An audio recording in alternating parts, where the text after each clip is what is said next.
네, 다음은 이제 스토리지 서비스 얘기고요. 스토리지 서비스는 오전에 잠깐 말씀드렸던 내용을 좀 더 자세하게 말씀드리도록 하겠습니다. 네, 어떻게 보면 아까 말씀드렸던 내용이긴 한데 다시 말씀드리자면 인터널 스토리지는 이제 VM 자체에 붙어 있는 로컬 스토리지를 말하고 있고요. 즉 VM이라는 것이 어떤 물리 호스트 서버 위에 여러 개의 가상 머신이 올라갈 텐데 그 호스트 머신에 붙어 있는 직접적인 스토리지를 말합니다. 거기에 있는 스토리지를 로컬 스토리지라고 합니다. 그리고 베어메탈인 경우는 당연히 그 자체가 호스트니까 뭐 SSD나 SAS나 아니면 SS SATA나 이런 것들을 직접 쓰실 수 있는 거죠. 네, 직접 붙어 있기 때문에 당연히 속도면에서는 실제 물리 디스크의 스펙이 그대로 적용되어서 성능이 굉장히 좋은 편입니다. 익스터널 스토리지는 말 그대로 외부에 있는 스토리지, 그 호스트에 붙어 있는 게 아니고 VM과 실제 스토리 서버는 전혀 다른 네트워크에 있습니다. 다만 그 네트워크가 프라이빗으로 연결되어 있는 거고요. 아까 말씀드린 센이나 아이스캇이나 아니면 나스 서비스류 그런 것들을 익스터널 스토리지라고 할 수 있겠습니다.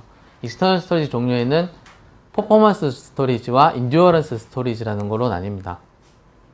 뒤쪽에 표를 보시면 조금 더 쉬워질 텐데 일단 설명을 드리면 퍼포먼스 스토리지는 용량을 정하고 그 용량에 대한 스펙을 정하실 수 있습니다. 그 스펙이라는 것은 디스크의 IO를 말씀드리는 거고요. 그 IO가 100IOPS에서 최대 6000IOPS까지 선택하실 수 있고요. 인듀어런스는 용량을 정하고 용량에 대한 스펙을 정할 수 있습니다. 말이 좀 비슷해서 헷갈리실 수 있는데 얘는 스펙을 아예 나는 100기가에 3000IOPS를 원해 라고 정하시는 거고요. 인듀어런스는 그 스펙이 1기가에 얼마의 IOPS를 주겠어 라는 걸 선택할 수 있습니다. 즉 1기가에 0.25IOPS 혹은 1기가에 4IOPS 이런 식으로 선택을 할 수 있습니다. 그래서 둘 다 최대 12테라가 되는데 인듀어런스 스토리지인 경우에는 12테라를 하면 12테라를 하고 이제 기가당 4IOPS를 하면 최대 디스크 IOPS가 48,000IOPS까지 쓸 수 있습니다. 그래서 보다 높은 성능을 원할 때는 인듀어런스 쪽이 더 유리한 점이 있고요. 그리고 스냅샷 형태로 제공이 되고 또한 가용성도 보장이 됩니다. 센 쪽 디스크는 이제 VM에만 붙일 수 있는 디스크인데 얘는 말씀드렸듯이 VM 외부에 따로 구성이 되어 있기 때문에 물리 호스트에 장애가 나거나 그런 마이그레이션이 필요한 경우에는 이제 VM 간의 이동이 되게 됩니다. 실제로 젠 호스트 서버의 패치가 작년에 있었는데 그런 경우에서 이제 이 VM에서 호스트 패치를 해야 되니까 호스트 패치를 하면 이제 내려야 되거든요. 그럴 때는 사용자가 이제 원하는 시간을 정해서 마이그레이트라는 버튼을 누르면 그 사용자의 VM이 이쪽 호스트에서 이쪽 다른 물리 호스트로 가고 가지만 이제 리부팅 되는 과정만 거치고 디스크 자체는 여기 붙어 있던 디스크가 다른 쪽으로 옮겨진 거죠. 그래서 실제적으로 호스트 패치가 이루어졌을 때 리부팅이 필요한 패치가 이루어졌을 때 바로 쉽게 옮길 수 있는 그런 사례가 있었습니다. 뭐 여담으로 최근에는 이제 호스트 패치도 핫패치 기술이 적용이 되어서 실제로 VM에 영향 없이 호스트가 패치됩니다. 그리고 콘타스토어라는 스토리지가 따로 있습니다. 콘타스토어는 베어메탈 기반의 스토리지 서비스를 직접 만드는 겁니다. 그래서 베어메탈을 런칭하실 때 보면 OS 중에 콘타스토어를 고르실 수가 있습니다. 그래서 콘타스토어를 뭐 어느 정도 규모로 빠른 스토리지가 필요하다면 이제 콘타스토어 서비스를 직접 구축해서 쓸 수 있는 그런 서비스입니다. 그리고 그 다음은 오브젝트 스토리지입니다. 오브젝트 스토리지는 기존 왼쪽에 있는 스토리지랑 좀 형태가 틀립니다. 오브젝트 스토리지는 이제 어떻게 보면 가장 잘 아실 수 있는데 그 기존의 드랍박스나 아니면 뭐 네이버 클라우드, 다운 클라우드 네, 그런 식으로 웹상에서 파일을 주고받는 형태라고 보시면 됩니다. 내부는 일단 오브젝트 스토리지 액세스는 기존 스토리지 액세스는 IO가 직접적으로 이루어졌다면 오브젝트 스토리지 액세스는 HTTP나 HTTPS 프로토콜 기반으로 이루어집니다. 약간 느리겠죠. 그래서 직접 랜덤으로 디스크에 빠르게 쓰는 것보다는 약간 느릴 수 있지만 오브젝트 스토리지 자체가 이제 굉장히 대용량으로 구성해서 굉장히 저렴하게 제공되고 있습니다. 그렇기 때문에 오브젝트 스토리지를 이제 백업용으로 쓴다거나 아니면은 아카이브 용도로 쓴다거나 그런 용도로 쓸 때 굉장히 유리한 점이 있고, 그리고 API 콜도 HTTP로 이루어지지만 대부분의 오브젝트 스토리지가 그 스토리지 자체로 파일을 웹 서비스를 할 수도 있습니다. 그래서 웹 서버 없이 그냥 스태틱 컨텐츠들, 그러니까 뭐 동영상이나 아니면 이미지나 뭐 JS 자바스크립트 파일이나 이런 것들을 스토리지에 오브젝트 스토리지에 올려놓고 웹 서버 없이 바로 서비스 하실 수도 있습니다. 그럴 경우에는 이제 웹 서버는 다이내믹 컨텐츠를 처리하고 오브젝트 스토리지는 스태틱 컨텐츠를 처리할 수 있는 그런 용도로 쓸 수 있는 거죠. 혹은 또 CDN 서비스가 있을 때 컨텐츠를 동영상이나 이미지 같은 거를 캐싱하는 CDN 서비스에 대한 원본 이미지를 저장해 놓는 용도로 썼습니다.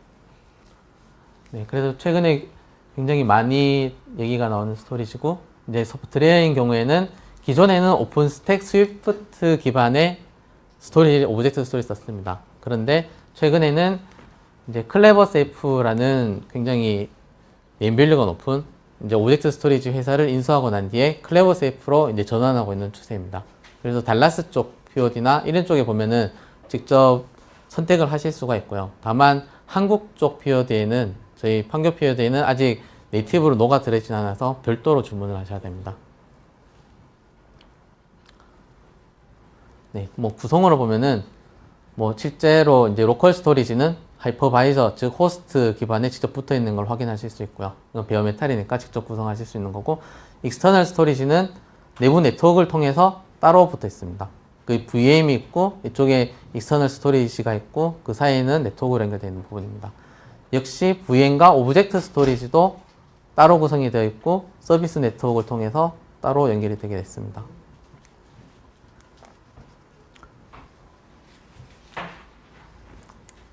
네, 오브젝트 스토리지와 이제 뭐 콘텐츠 스토어 같은 경우는 말씀드렸는데, 이제 블록 스토리지와 파일 스토리지가 약간 헷갈릴 수가 있어서 따로 빼둔 거고요. 블록 스토리지는 말 그대로 로 레벨로 블록 단위, 디스크의 블록 단위로 액세스합니다. 파일 단위가 아니고, 그러니까 디스크에 있는 바이너리 단위로 0101이겠죠. 어떻게 보면 세부는 0101 단위로 블록을 읽어서 한 블록을 세 개의 블록을 연속으로 읽었는데 그 세 개의 블록이 한 파일일 수도 있고 다른 파일일 수도 있는 거죠. 예를 들자면 그런 블록을 로레벨로 직접 액세스할 수 있도록 만들어준 게 블록 스토리지고, 얘는 파일 스토리지는 아예 파일 단위로 그런 로레벨이 아니고 포맷이 되어 있어서 파일 서비스를 할 수 있는 그런 스토리지를 제공하고 있습니다. 그게 파일 스토리지라고 보시면 되고요. 각각 블록 스토리지와 파일 스토리지는 앞에서 말씀드렸던 이제 퍼포먼스 스토리지와 인듀어런스 스토리지를 둘 다 제공하고 있습니다. 특성이 이제 퍼포먼스는 6000IOPS까지 지정하실 수 있고, 인듀어런스는 용량 대비 성능이 올라가는 형태로 쓸 수 있습니다. 이제 블록 스토리지의 특이한 경우는 이제 뭐 센이 있겠죠. 그리고 파일 스토리지의 특이한 경우는 이제 NAS 서비스가 따로 있습니다. NAS는 이제 CIFS라고 윈도우 3바, 윈도우 공유 스토리지를 제공할 수 있는 서비스가 있고요. 이거를 이제 표로 따로 제가 한번 그려본 거는 뒤쪽에 있네요. 네. 일단 블록 스토리지 먼저 설명드리면, 네. 다른 거는 뭐 크게 특이한 점이 없는데, 센인 경우에는 VM에만 붙을 수 있다는 거. 베어메탈에는 센을 직접 붙일 수 없습니다. 다만 베어메탈 위에 하이퍼바이저를 올리고 뭐 콘텐츠 스토어 같은 형태로 스토리지를 만들어서 베어메탈 위에 올라간 하이퍼바이저에 그런 블록 스토리지 할당할 수는 있겠죠. 말이 조금 헷갈리죠. 제가 방금 말씀드린 거는 그 베어메탈 위에 슈퍼바이저를 올려서 새로 런칭했을 때 그런 디스크를 할당할 때 센을 직접 붙일 수는 없지만 이런 아이스카시 기반을 통해서 붙일 수 있다거나 뭐 앞쪽에 말씀드린 데디케이트 스토리지를 붙일 수 있다는 점입니다. 네, 그냥 뭐 주의하실 점은 그냥 로컬 스토리지와 그냥 센과 아이스카시 정도 있다. 블록 스토리지는 이렇게 알고 계시면 될 것 같습니다.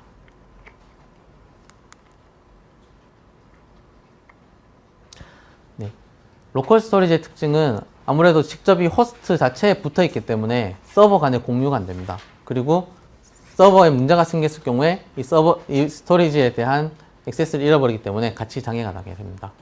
물론 베어메탈인 경우에도 그 베어메탈에 문제가 생겨서 죽어버리면은 그 디스크들은 어떻게 할 수가 없는 거죠. 복구를 하지 않는 이상 액세스가 할 수 없는 거죠. 하지만 굉장히 스토리지 성능이 좋고 용량 대비 가격이 저렴한 편이기 때문에 네, 가상 서버에도 효율적이고 베어메탈인 경우에도 이제 최대 36개의 배가 들어갈 수 있기 때문에 효율적으로 사용하실 수 있습니다. 그리고 SN 같은 경우에는 특히 가상 머신에 직접 블록 스토리지, 로컬 디스크 자체 디스크처럼 보일 수 있고 그런 고가용성을 유지할 수 있는 장점이 있기 때문에 많이 쓰이고 있습니다.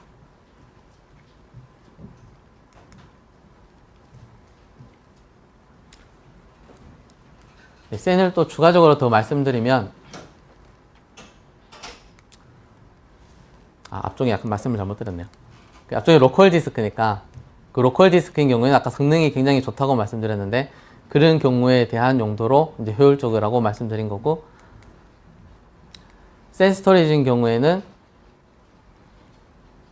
이제 물리 서버 장애 시 타 서버를 통한 재기동이 가능하다. 이 부분이 굉장히 장점으로 받아들일 수 있습니다. 그리고 5개의 센을 총 할당할 수 있고 첫 번째는 OS 디스크로 이제 225기가와 100기가를 한정이 되어 있고 나머지 4개는 최대 2테라씩 할당이 가능합니다.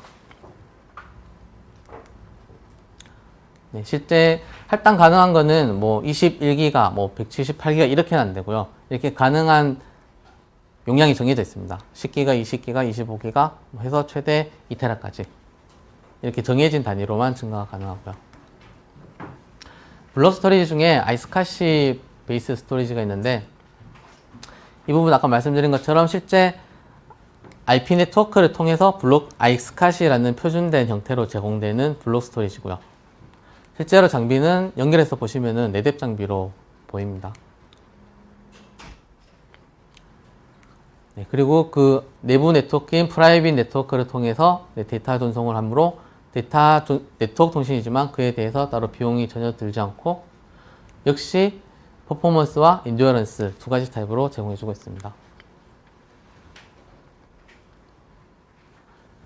네, 퍼포먼스와 인듀어런스의 차이를 말씀드리면 아무래도 뭐 가장 큰 거는 이제 인듀어런스 쪽은 IOPS를 직접 용량 대비해서 선택할 수 있다는 점이 될 거고요. 그러니까 기가당 0.2IOPS, 기가당 2IOPS, 기가당 4IOPS 이렇게 선택하실 수 있습니다. 그러니까 용량이 많아질수록 속도가 빨라지는 거죠. 대신에 퍼포먼스 스토리지는 용량이 적더라도 IOPS를 늘릴 수가 있습니다.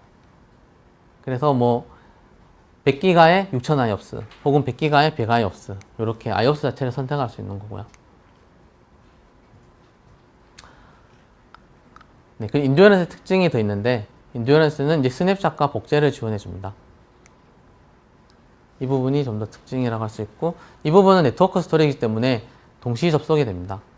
그리고 고가용성 연결을 지원하고 있고 네, 역시 내구성이 있고 원하는 대로 용량을 생성할 수 있기 때문에 탄력성이 있다고 말씀드릴 수 있습니다. 최대 용량은 12테라까지 지원하고 있습니다. 하지만 그 이상이 필요할 때는 그냥 계속 만드시면 됩니다. 11테라짜리를 여러 개 만드시면 되겠죠. 앞에 있는 스토리지와 약간 틀린 형태가 이제 NAS 스토리지라고 볼 수 있는데 NAS 스토리지는 이제 CIFS, 즉 윈도우 쪽에서 연결되는 공유 스토리지입니다.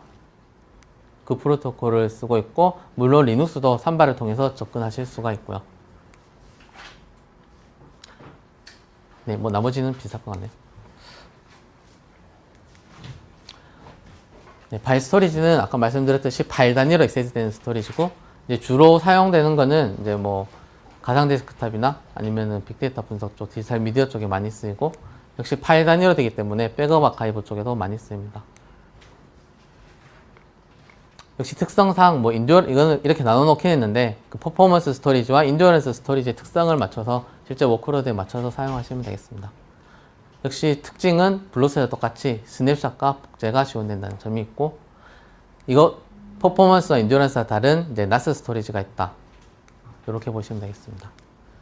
그거를 이제 정리한 게 정편이 없는데 제가 따로 이제 해둔 게 이제 블록 스토리지와 파일 스토리지 이렇게 2가지가 있고 이제 퍼포먼스와 인듀어런스가 있고 이렇게 매핑이 각각 됩니다. 그렇게 해서 네 가지가 나오겠죠. 그런데 요 네 가지 네 가지 스토리지와 다르게 이제 별도로 특이한 게 두 가지가 있는데 그게 이제 센 블록 스토리지라고 볼 수 있을 거고요. 그 다음에 나스 파일 스토리지라고 볼 수 있겠습니다. 그렇게 해서 총 이렇게 세 개 보시면 되겠습니다.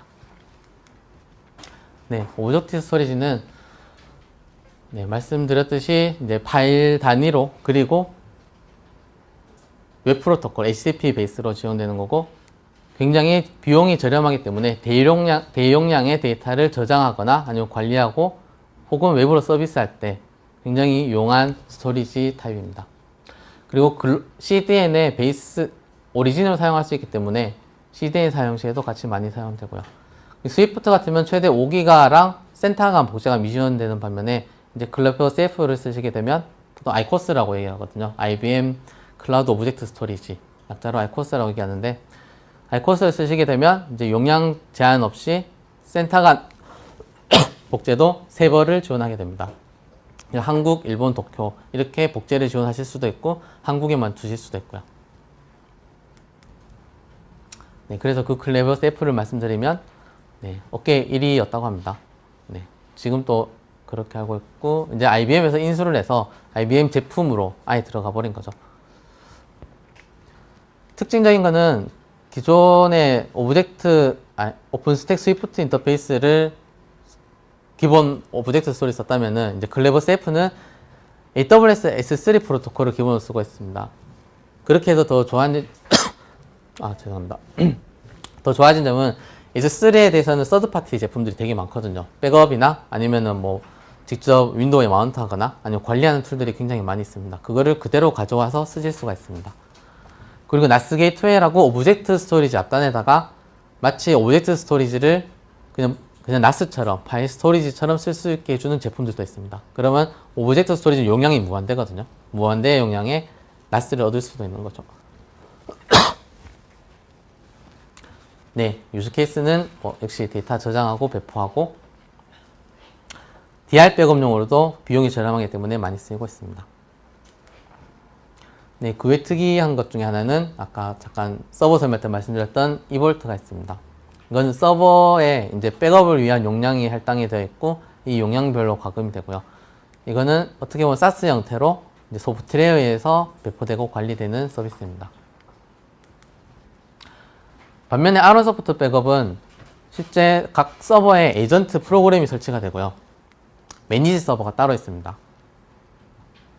네, 매니지 서버에다가 이 각각의 데이터를 밀어넣고 복원하고 이런 형태로 수행됩니다.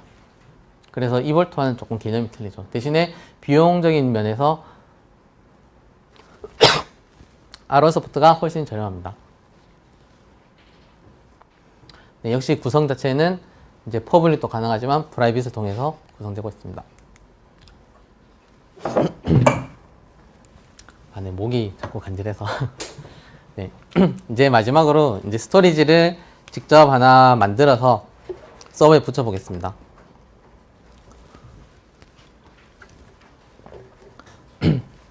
근데 이 공유 스토리지를 쓰는 이유가 왜 그냥 센 쓰면 되지 왜 공유 스토리지를 쓸까라고 생각해 보시면 간단하게 생각하면 웹서버가 2개가 있는데 로드 밸런싱이 되어 있을 경우에 한 유저가 이쪽 웹서버에 접속해서 파일을 올렸습니다. 그러면 다른 유저는 이쪽 웹서버에 접속하면 파일을 볼 수가 없잖아요. 이 유저가 올린 파일을. 그러니까 웹서버에서 업로드한 파일은 그 서버에 저장하는 게 아니고 이런 공유 스토리지에 저장하면은 어느 서버에서 접속하든지 동일한 컨텐츠를 볼 수 있는 거죠. 뭐 예를 들자면 그런 용도로도 쓰실 수가 있습니다.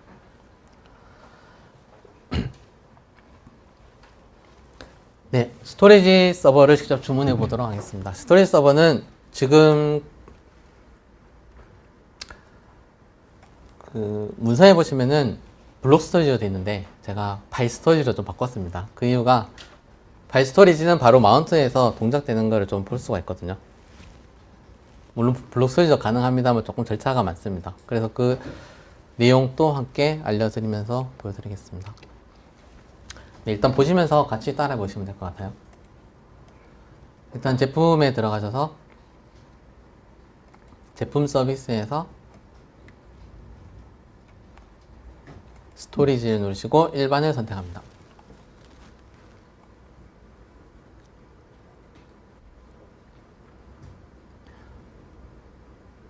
그 다음 원래 잠깐 설명을 드리면 이제 포터블 스토리지는 센을 선택하는 거고요. 파일 스토리지랑 블록 스토리지를 선택할 수 있고 각각 퍼포먼스와 인듀어런스가 나눠져 있습니다. 인듀어런스는 이제 이름이 안 적혀 있는 게 인듀어런스인 거고요.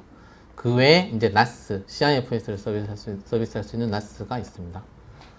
저희는 일단 그 교재는 블록으로 되어 있는데 저는 파일로 일단 보여드리겠습니다. 주문하는 방법은 비슷합니다. 일단 퍼포먼스에 파일 스토리지 선택하시고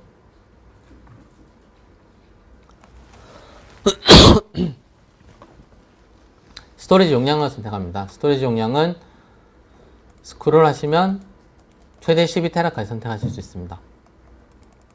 하지만 저희는 20기가를 선택하고 퍼포먼스이기 때문에 IOPS를 우리 원하는 대로 선택할 수 있습니다. 20기가에 대한 성능을 이게 약간 용량 베이스가 약간 있어서 6000 IOPS를 하시려면 용량을 약간 더 올려주셔야 됩니다.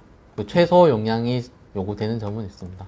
그래서 어쨌든 원하는 IOPS를 선택하실 수 있고요. 저희는 이제 기본인 100 IOPS를 하겠습니다. 그리고 주문을 하시면 네, 월 1.7달러 이번 달은 월 1.7달러 정도네요. 네, 주문을 완료하시면 이제 주문 스토리지에 이제 파일 스토리지 퍼포먼스 쪽에 이제 뜨겠습니다. 아직은 이제 안 떴죠. 리프레시를 하다 보면 이제 뜨겠죠. 네, 약간 반영되는데 시간이 걸림으로.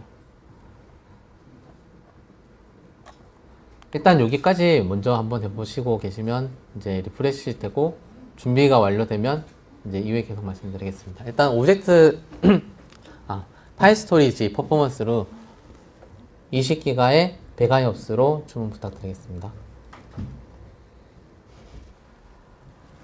네, 앞에 스토리지 설명을 좀 장황하게 하면서 시간이 많이 갔는데 지금 스토리지 생성하실 때 바로 안 되시는 분 계신가요? 네, 그래서 바로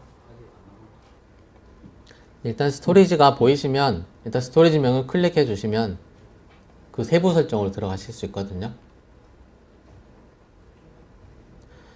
스토리지가 생성되고 나면 이제 서버에서 마운트해서 쓰면 되지 설정이 왜 추가적으로 필요하냐고 하실 수 있는데 얘를 아무나 접근하면 안 되잖아요. 그래서 서버가 10대가 있더라도 물론 타 계정에서 당연히 하면 안 되겠지만 같은 계정 내라도 접근할 수 있는 서버를 지정해 주는 게 보안적으로 맞습니다. 그렇기 때문에 기본적으로 어떤 서버에서 접근할 수 있는지 지정을 해주게 됐습니다. 그 부분에 대한 추가 설정이 필요하고요. 그리고 이 서버를 접근하기 위한 정보들이 이제 클릭해서 들어가 보시면 상단에 보입니다. 그래서 어떤 이 서버로 접속하기 위해서는 이 주소로 접속해야 되고 그에 대한 스토리지명은 어떤 거다 라는 부분이 있습니다. 블록 스토리지인 경우도 이제 비슷하게 나오는데 블록 스토리지인 경우에는 이제 아이스카시 방식이기 때문에 직접 그 IQN이랑 그 다음에 유저 네임이랑 비번 이런 것들도 정보가 따로 나오게 됩니다.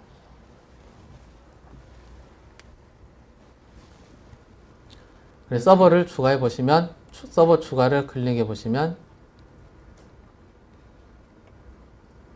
기존에 생성된 서버들을 보실 수 있습니다. 그래서 여기서 현재 동시에 여러 개 선택은 안 되고요.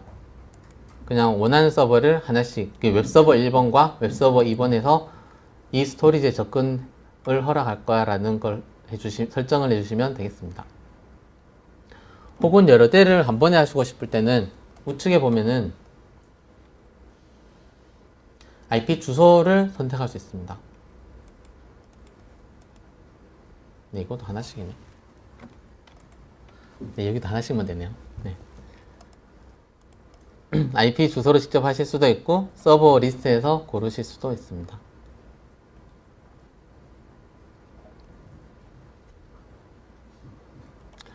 그러면 이제 본 20기가짜리 파일 스토리지는 이 웹서버 1번과 2번에서 접근을 할 수 있는 권한을 준 거죠. 그럼 사실 웹서버 1번과 2번에서 이 서버로 마운트를 시켜야겠죠. 그 마운트 방법은 소프트웨어인 경우에 대부분의 그 정보들이 설명이 되어 있는 사이트가 있습니다. 그게 나리지 베이스 포탈이라고, 나리지 레이어라고, 잘 안 보이시죠? 이거 확대가 안 돼서 그 나리지 레이어.softlayer.com 입니다. 여기에 가면은 그 각종 장비나 서비스에 대해서 자세한 설명들이 있고요. 아직 한글화는 거의 안 됐습니다. 일부에 한해서 약간의 한글화가 되어 있고요. 그래서 지금 같으면 저희가 이제 파일 스토리지가 있을 텐데, 파일 스토리지에서 혹은 블럭 스토리지에다 밑에 블럭 스토리 보시면 되고요. 실제로 어떻게 마운트 할 것인가를 찾아보시면 됩니다. 지금 같으면 얘인 것 같긴 하네요. 제가 아까 찾아놨는데, 네, 얘는 이제 방금 만드는 과정을 보여준 거고요. 네, 어떻게 찾아 들어왔습니다. 일단 그 설정 자체는 크게 어렵진 않습니다. 그냥 블록 스토리지 같은 경우는 아이스카시 쪽 설정이 좀 많기 때문에 제가 일부러 약간 바꿨고요. 일단 지금 같은 경우에는 NFS이기 때문에, 파일 스토리지 NFS이기 때문에 NFS를 쓸 수 있는 툴만 설치해 주시고 마운트만 하시면 끝입니다. 그걸 뒤에 좀 적어놨던 것 같은데. 실제 여기 나리지 레이어 소프트웨어닷컴에 가셔서 이런 목록 중에서 이제 어떻게 접근하실지 찾으시고 확인해 보시면 이제 NFS util이라는 걸 설치하시고 실제로 특정 MNT라는 폴더에 이렇게 마운트를 하시면 그 파일 스토리지가 MNT에 마운트 되게 됩니다. 여기서 이제 확인하실 점은 이제 서버 주소가 있을 거고요. 그 다음에 아이디가 있습니다. 이 부분만 아까 포탈에서 확인하셔서 그대로 작업해 주시면 됩니다.